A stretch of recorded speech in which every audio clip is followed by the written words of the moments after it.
clotted cream tulips, breezes soft and warm, a house full of laughter and squabbles. It's definitely the Easter holidays around here.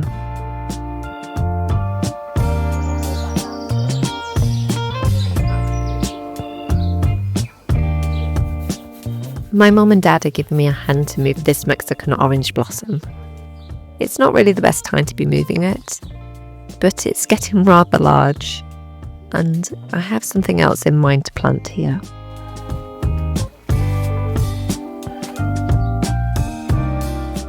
I'm going to keep this well watered, and maybe we'll see some signs of new life soon.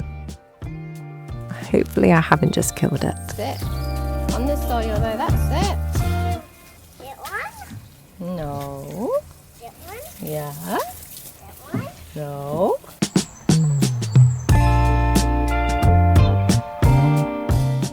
We've had a few little trips here and there, enjoying all that spring is smiling upon us.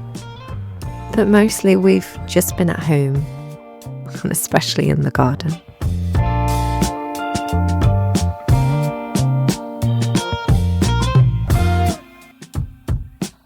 I've snuck away from refereeing the children for a bit to see if I can get a project ticked off my list.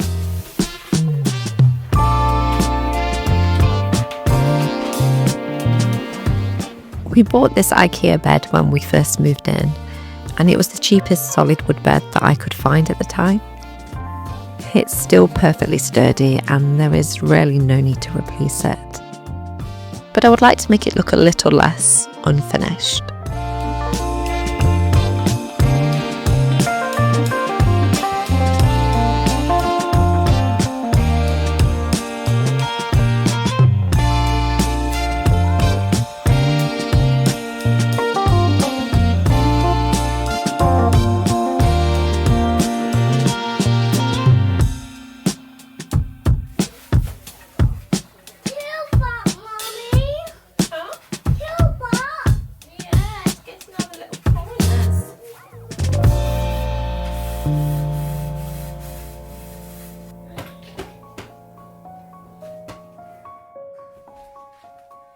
I think that's turned out really nicely, and it's another step towards getting the room how I would like it to look in the end.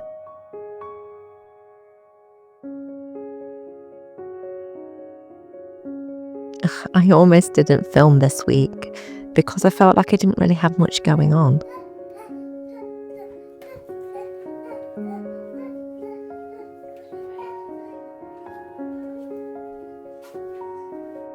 But normal day-to-day life, it's beautiful in its own way. Small changes and everyday tasks. It could all seem very unremarkable.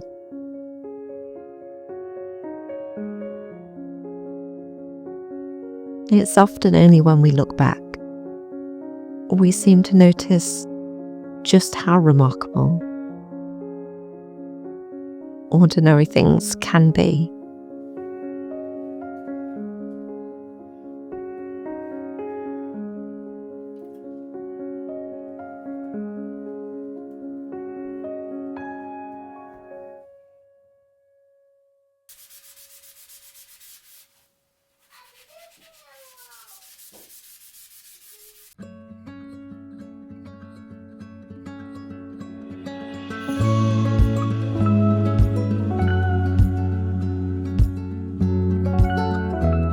Jesse painted me this for Mother's Day, and he very proudly said it needed to go next to my bedside table.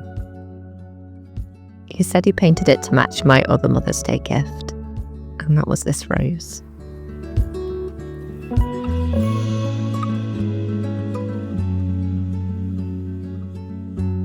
It's early in the morning, and it's just me and the birds out here at the moment.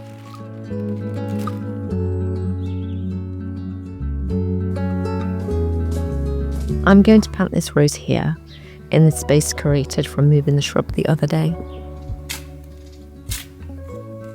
I never like feeling like I'm going backwards, especially in the garden.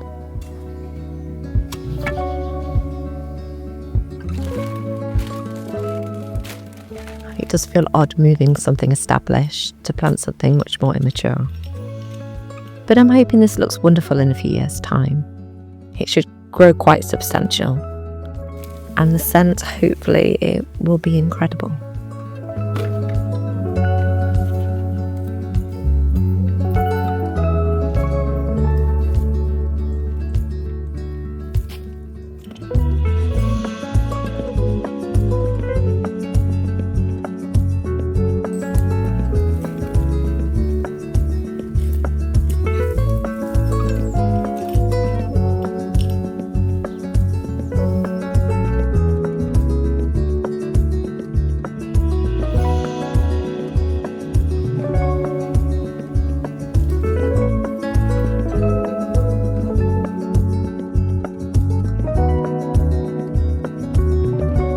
It never fails to put me in a good mood, potting around the garden like this. I probably should wear some gloves, but it just doesn't feel the same.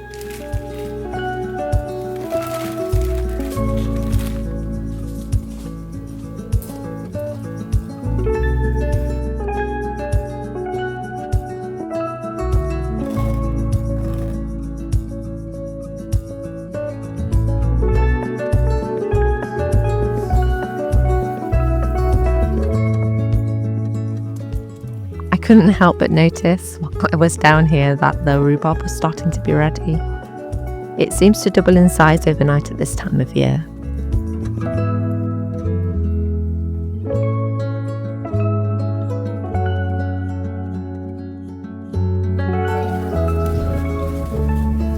about this one? Picking the rhubarb is one of the kids' favourite things to help out with.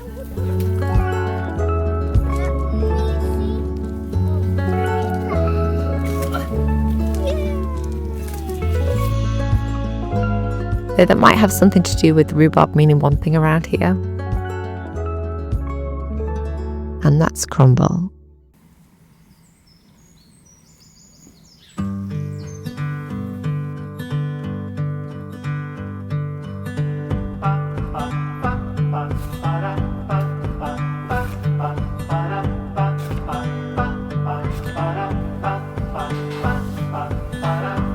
I could never settle down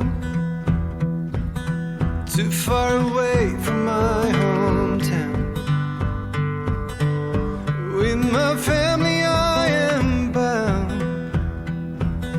I stick by them till I'm in the ground.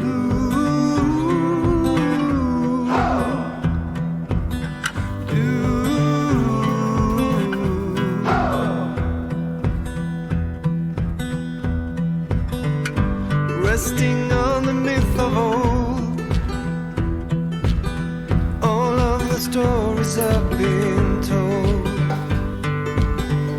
Secret places hidden well are gone now as far as I can tell.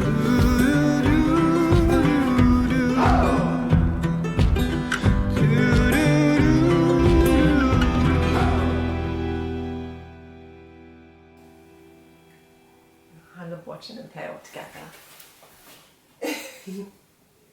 So they're outside. Hopefully they'll be entertained for a few minutes. I'm just going to tidy it up after this making a crumble. I'm looking forward to eating that later. Do I cook it now? What time is it? It's 20 to 2. So what temperature did you cook a crumble at? 70? But we've had a real home week and it's been really nice. The garden's like half coming to life and yet it feels really flat because nothing's got the height yet. But it's exciting. It's exciting seeing all the little shoots and new things coming up. Though, a few things just haven't come back this year. I had a euphorbia that I planted maybe 5 years ago. And it's just died. It's completely died at the root. So I don't know what happened there, but I bought 2 new ones from the local nursery. They usually take a year to get going, don't they, really? So they look quite puny, but patience. No! In fact, I think there's only the magnolia at the bottom of the garden and the rhubarb plant, which is original to the garden. It was completely overgrown. There was 2 apple trees right in the middle of the garden that were humongous. And there was a greenhouse, there was 2 sheds, and it was like a mini forest, a low jungle. I remember we came around to view the house and we were creeping around trying to figure out how big the garden actually was, because it was, you couldn't see properly. And we're actually having a little bit of landscaping done on the front of the house at the weekend, and because it's a absolute mess up there at the minute. Jude keeps throwing the slinky at me. Jude, you can't throw the slinky at people. We're just going to decide what to do, really, because I'm a bit like, I don't always know what I want to do, and I don't always want to spend the money to get exactly what I ideally would want. So we've gone for a laurel hedge at the front, which I'm going to keep it cut to a manageable level, and it'll thicken up over the next few years. So that'll be a complete barrier to the street. Then I think, well, I know what I'm doing now because I've ordered the stuff. We're going to have just a raised rectangular bed in front of the actual building of the house. We're going to have some planting down the edges and just straighten it all up, neaten it up, and then gravel in the middle. So it's nice and easy and low maintenance. The only thing that we need to figure out is the planting around the front, because it's a lot shadier at the front. This is south facing, southeast facing, but most of the south facing. So we get an awful lot of sun at the back of the house, and it's mostly in shade at the front. I would say it's probably about 3 o'clock in the afternoon during summer.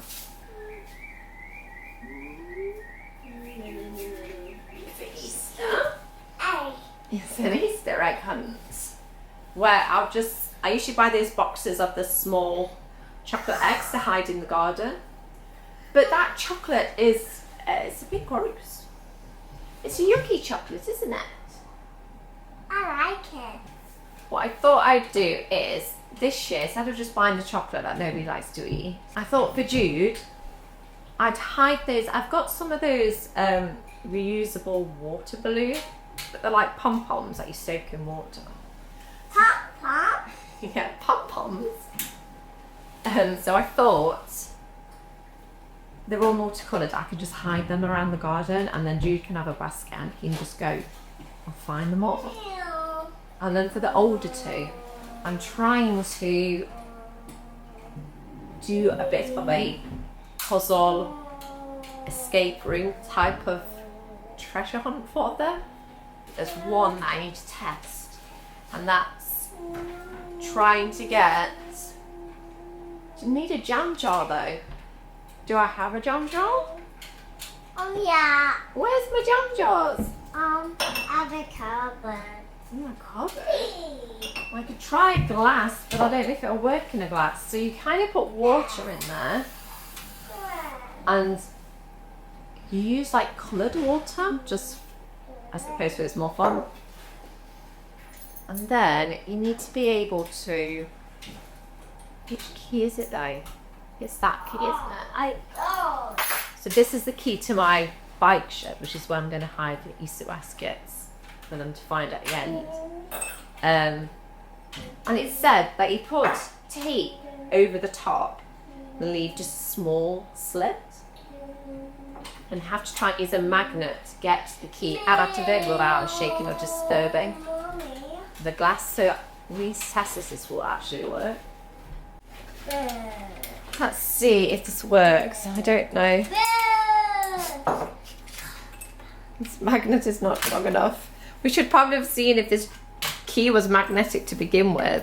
That I tie. Yeah, is it magnetic? No. Oh no, that's a flaw in my plan. It's not magnetic. Trying to get the key out of the jar with a magnet is not going to work for us. What colour was it? Red.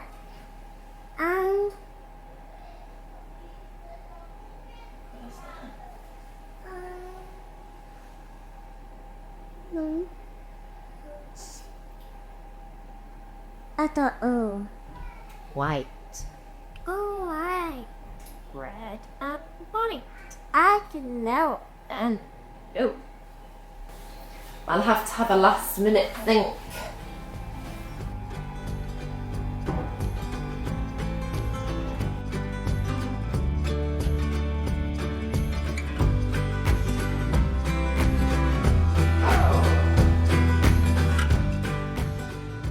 It's been one of those plodding along weeks.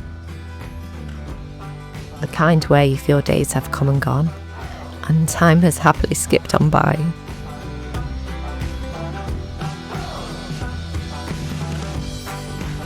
But looking back this week, it really was wonderful. In all its simplicity. And no week can be that bad when it ends with a crumble.